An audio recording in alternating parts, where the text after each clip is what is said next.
دیکھو باپ بیٹے کو محبت کرتا ہے تو اس کی محبت شفقت کا ایک عجیب رنگ ہے، بیوی اور شوہر کی محبت کا رنگ اور ہوتا ہے، استاد اور شاگرد کی جو محبت ہے اس سے انتقال علم ہوتا ہے۔ ڈاکٹر عبد القدیر خان ڈی چوک میں بیٹھ جاتا، ہر آنے جانے والے کا ماتھا چومتا، کہتا میں پاکستان سے محبت کر رہا ہوں، پاکستانیوں سے محبت کر رہا ہوں، لیکن اس نے اس طرح کی محبت نہیں کی، ایٹم بم بنا کے دیا۔ تو اب ڈاکٹر عبد القدیر ایٹمی سائنسدان ہے، اس کی محبت کیا ہوگی کہ ہمیں ناقابل تسخیر بنانا۔ استاد کی محبت کیا ہوگی؟ جوہر قابل بنانا۔ باپ کی محبت کیا ہوگی؟ مادی ضروریات کی تکمیل کرنا اور تربیت کرنا۔ ہر محبت کا ایک رنگ ہوتا ہے، ہر محبت کی ایک کیفیت ہوتی ہے، مختلف شخصیات کی محبت مختلف ہوتی ہے، پھر اللہ کی بندے سے محبت کیسے ہوگی؟ اللہ اکبر۔ سنیے پھر تو علماء نے کہا وہ محبت اللہ تعالی الی عبدہ ایصال الخیر لہ والتکریم، اللہ کی محبت بندے سے یہ ہے اس کی جھولی میں خیر ڈالنا۔ مجھے بتاؤ ہماری جو حکومت اگر ہم سے محبت کرے تو وہ محبت یہ ہوگی کہ آگے ہمارا ماتھا چوم کے چلی جائے، ہمیں داد دے کے چلی جائے، ہماری تعریف کر کے چلی جائے؟ ہمیں یہ نہیں چاہیے، یہ تو ہمارا باپ بھی کرتا ہے۔ حکومت سے ہمیں کیا محبت چاہیے؟ حکومت ہماری جان کی حفاظت کو یقینی بنائے، ہمارے لیے مواقع پیدا کرے آگے بڑھنے کے، ہماری مادی ضروریات کی تکمیل کے لیے اسباب مہیا کرے۔ یہ ہے حکومت کی ہمارے ساتھ محبت ہے۔ ماں اور باپ دونوں کی محبت میں بھی فرق ہوتا ہے۔ تو پھر اللہ کی جو محبت ہے وہ کیا ہے؟ اللہ کی محبت یہ ہے کہ وہ بندے کی جھولی میں خیر ڈالتا ہے، اس کو توفیقات خیر نصیب فرماتا ہے۔ اللہ اکبر۔ اس کے لیے رحمتوں کے در کشادہ کرتا ہے۔ تو یار جب اللہ کی محبت کا یہ رنگ ہے تو پھر آپ کے دل میں خیال آیا ہوگا کہ رسول اللہ کی محبت کیا ہے۔ اللہ اکبر۔ تو رسول اللہ کی محبت گناہ گاروں کی شفاعت کر کے ان کو جنت میں لے جانا۔ محبت کے کئی روپ ہے، کوئی ایک روپ ہو تو بتائیں، ایک رنگ ہو تو اس کو بیان کریں۔ حضور کی محبت کے اتنے رنگ ہیں۔ مبتلائے درد ہو کوئی عذر روتی ہے آنکھ، کس قدر ہم درد سارے جسم کی ہوتی ہے آنکھ۔ اللہ عزیز علیہ ما عنتم، تمہارا مشقت میں مبتلا ہونا اس نبی پر گراں گزرتا ہے، نبی بے تاب ہو جاتے ہیں، نبی بے چین ہو جاتے ہیں۔ اللہ اکبر۔ تو اللہ کی محبت بندوں سے کیا ہے کہ وہ بندوں کے لیے رحمت کے، ایصال خیر کے اور اس کی عزت افزائی کے دروازے کو شادہ فرمائے۔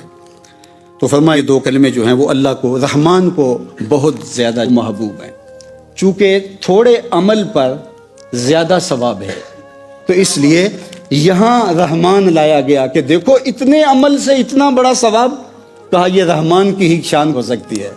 حضور فرمایا ایک بندہ صبح سے لے کر ظہر تک مزدوری کرتا ہے، اس کو ایک کی رات دیا جاتا ہے۔ ایک ظہر سے لے کر عصر تک مزدوری کرتا ہے، اس کو بھی ایک کی رات دیا جاتا ہے۔ اور ایک عصر سے لے کر مغرب تک مزدوری کرتا ہے، اس سے بھی کم وقت، اس کو 2 کی رات دیے جاتے ہیں۔ تو میں پہلی مثال عیسائیوں کی ہے، دوسری یہودیوں کی ہے، تیسری میری امت کی ہے۔ اللہ اکبر۔ کہ وقت تھوڑا ہے لیکن اجر جو ہے وہ 2 عطا کیا گیا۔ یہودیوں نے کہا کہ ہمارے لیے اتنا تھوڑا، کہا تمہیں تو پورا ہی ملا ہے، یہ تو اللہ نے ہمیں زیادہ دیا ہے۔ تو یہاں پہ رحمانی بنتا ہے۔ خفیفتان علی اللسان، اور زبان کے اوپر وہ بہت خفیف ہے، اس نے اجر اتنا زیادہ رکھا لیکن اس اجر کے لیے جو کلمات بولنے ہیں وہ بھی مشکل نہیں رکھے، ان کے اندر وہ الفاظ شدت نہیں رکھے، حروف رخوت رکھے ہیں، نرمی والے، آسانی والے۔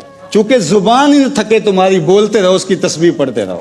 سبحان اللہ و بحمدہ سبحان اللہ العظیم جب پڑھو گے تمہاری زبان کے اوپر کوئی سکل آئے گا ہی نہیں ہے۔ زبان کے اوپر جو کتنے خفیف ہیں، کوئی بوجھ نہیں لگتا ایسے ہی زبان سے۔ ثقیلتان فی المیزان، اللہ اکبر، میزان پر وہ ثقیل ہیں۔ اور وہ لفظ کیا ہیں؟ سبحان اللہ و بحمدہ سبحان اللہ العظیم، اللہ اکبر۔ اب سبحان اللہ و بحمدہ، تو سبحان کیا ہے؟ یہ تنزیہ ہے، ہر نقص، کمزوری، عیب کو اللہ تعالیٰ سے دور کیا جائے، یہ ہے اس کی شان۔ اور اس کے بعد سبحان اللہ و بحمدہ، اس میں اس کی حمد کے ساتھ جو اس کے کمالات جمال ہیں اس کو ان کے ساتھ جوڑا جائے، یعنی وہ چیزیں جو نقص بن سکتی ہیں ان سے دور کرنا، یہ تنزیہ ہے۔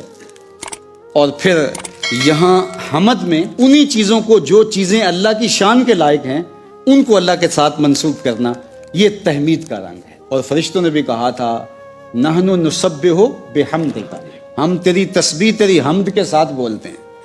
اور حمد اور تسبیح یہ آپس میں جڑے ہوئے ہیں دونوں۔ تو اللہ جل شانہ سے ان صفات کی نفی کر دی گئی جو سلبیاں ہیں، کوئی کمزوری، کوئی کجی، ہر سو سے جس کو عیب کہا جا سکتا ہے اس کی اللہ سے نفی کر دی گئی۔